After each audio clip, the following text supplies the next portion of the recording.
Assalamualaikum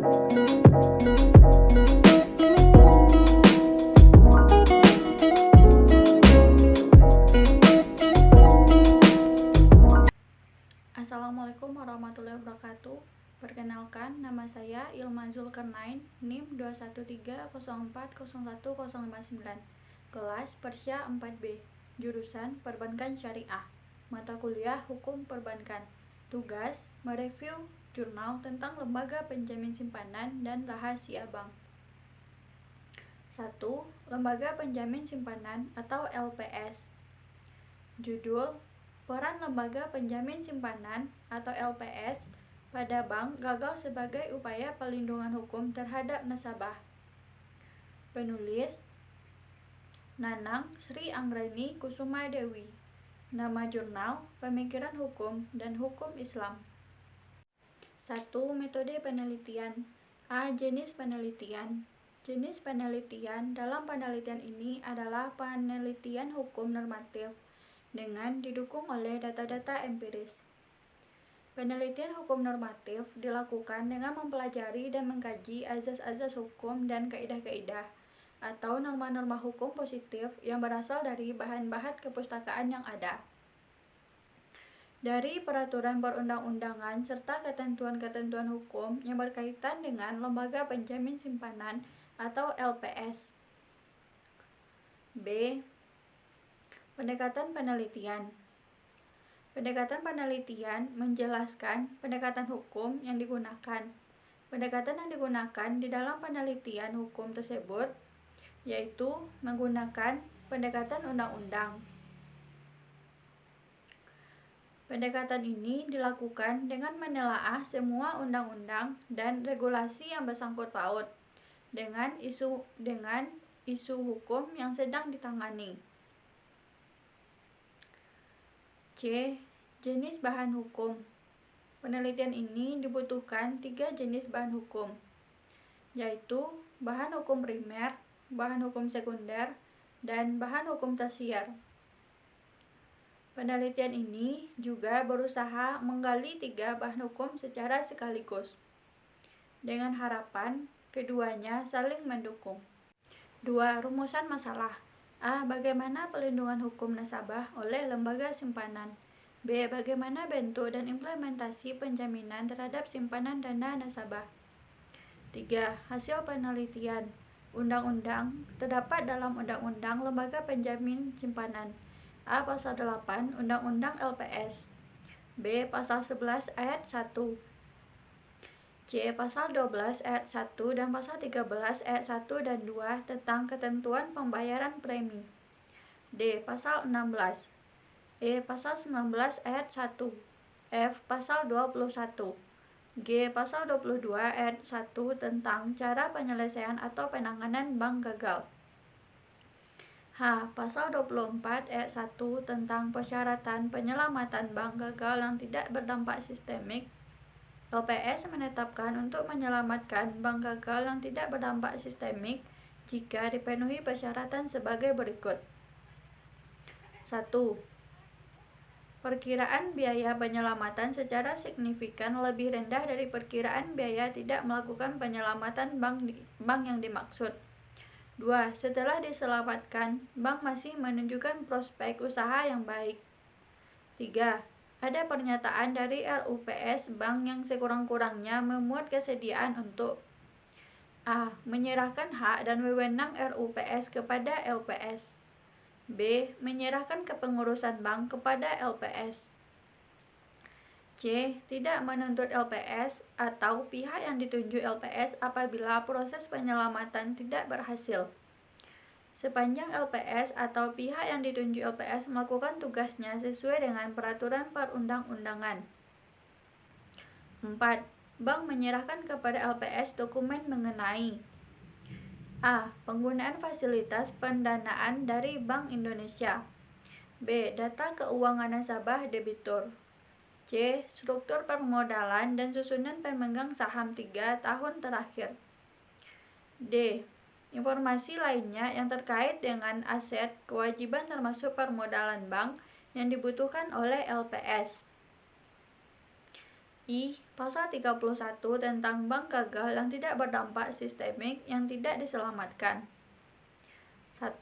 Dalam hal tidak terpenuhinya persyaratan sebagaimana dimaksud dalam pasal 24 atau LPS memutuskan untuk tidak melanjutkan proses penyelamatan, maka LPS meminta pencabutan izin usaha dan yang dimaksud sesuai dengan peraturan perundang-undangan. 2. LPS melakukan pembayaran klaim penjaminan kepada nasabah penyimpan bank yang dicabut izin usahanya sebagaimana dimaksud pada ayat 1 sesuai dengan ketentuan dalam bab 4 bagian keempat. J. Pasal 33 ayat 1 tentang persyaratan penanganan bank gagal yang berdampak sistemik dengan penyetoran modal oleh pemegang saham. Penanganan bank gagal sebagaimana dimaksud dalam pasal 32 hanya dapat dilakukan apabila 1. Pemegang saham bank gagal telah menyetor modal sekurang-kurangnya 20% dari perkiraan biaya penanganan. 2. Ada pernyataan dari RUPS bank yang sekurang-kurangnya memuat kesediaan. 3. Bank menyerahkan kepada LPS. K. Pasal 34. Terhitung sejak LPS menetapkan undang-undang melakukan penanganan bank gagal sebagaimana dimaksud dalam pasal 33, maka berdasarkan undang-undang ini, 1. Pemegang saham dan pengurus bank melepaskan dan menyerahkan kepada LPS segala hak kepemilikan, kepengurusan, atau kepentingan lain pada bank dimaksud. Kepengurusan atau kepentingan lain pada bank yang dimaksud. 2. Pemegang saham dan pengurus bank tidak dapat menuntut LPS atau pihak yang ditunjuk LPS dalam hal proses penanganan tidak berhasil, sepanjang LPS atau pihak yang ditunjuk LPS melakukan tugasnya sesuai dengan peraturan perundang-undangan. L. Pasal 39. Dalam hal penanganan bank gagal sebagaimana dimaksud dalam pasal 32 tidak dapat dilakukan. LPS melakukan penanganan bank gagal dimaksud tanpa mengikutsertakan pemegang saham. 2. Rahasia bank. Judul Rahasia bank sebagai sarana peningkatan daya saing dunia perbankan. Penulis Franz Melia Salviana. Nama jurnal Hukum dan Syariah. 1. Metode penelitian.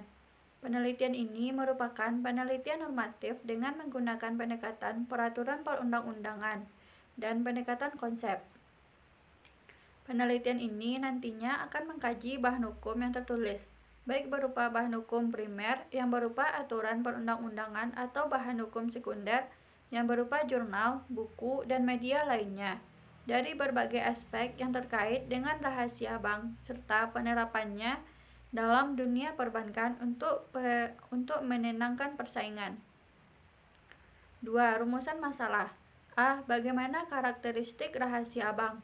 B. Bagaimana penerapan rahasia bank dalam kaitannya dengan peningkatan persaingan di dunia perbankan?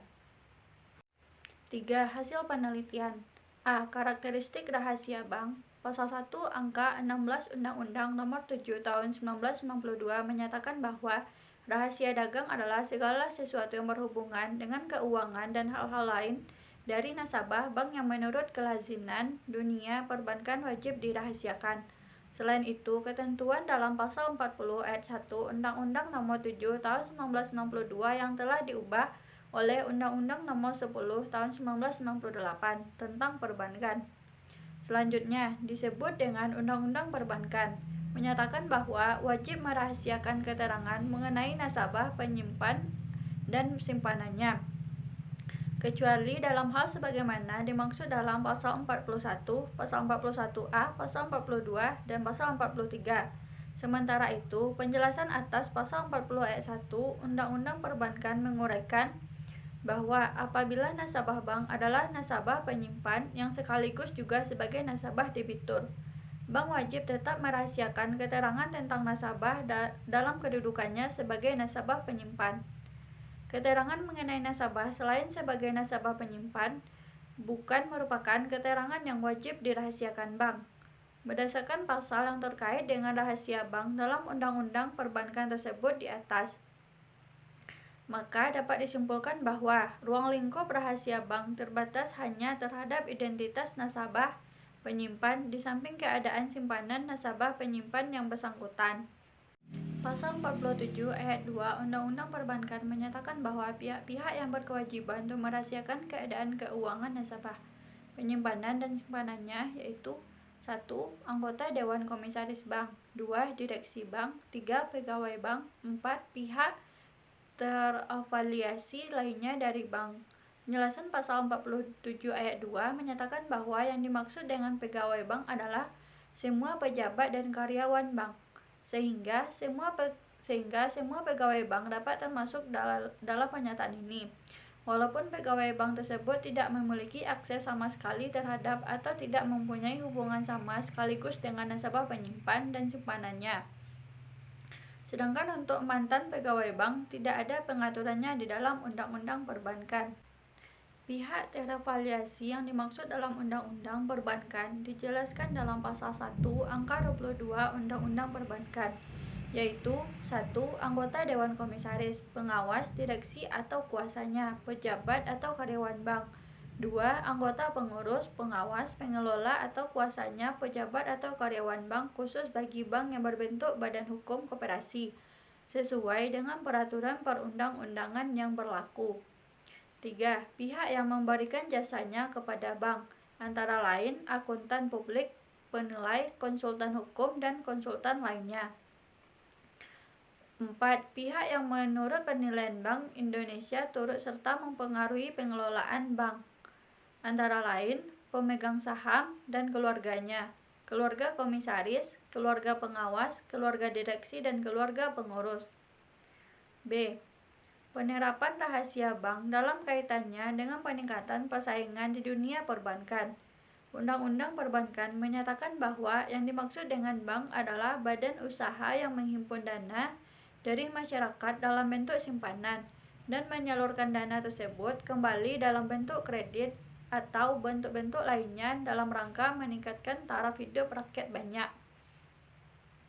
Pada pengertian tersebut terkandung makna bahwa jumlah dana yang berhasil dihimpun dan disalurkan oleh perbankan kepada masyarakat mempengaruhi tingkat kesejahteraan masyarakat semakin baik. Sebaliknya, semakin sedikit dana yang dihimpun dan disalurkan oleh perbankan berarti tingkat kesejahteraan masyarakat kurang baik. Persaingan antar bank saat ini semakin ketat. Hal ini ditandai dengan munculnya banyak bank dengan banyaknya fasilitas dan jasa diberikan oleh bank.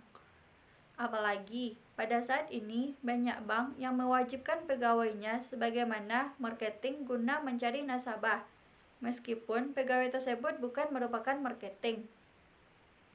Kemitraan dengan berbagai instansi juga semakin ditingkatkan untuk menarik banyak nasabah, terutama kemitraan yang memiliki kaitan dengan sistem pengajian terhadap karyawan.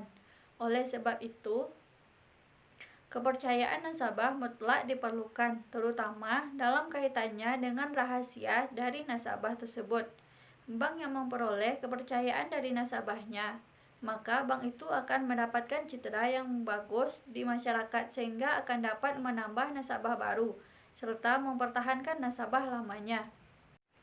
Baiklah, sekian review jurnal tentang lembaga penjamin simpanan dan rahasia bank. Sekian, terima kasih. Assalamualaikum warahmatullahi wabarakatuh.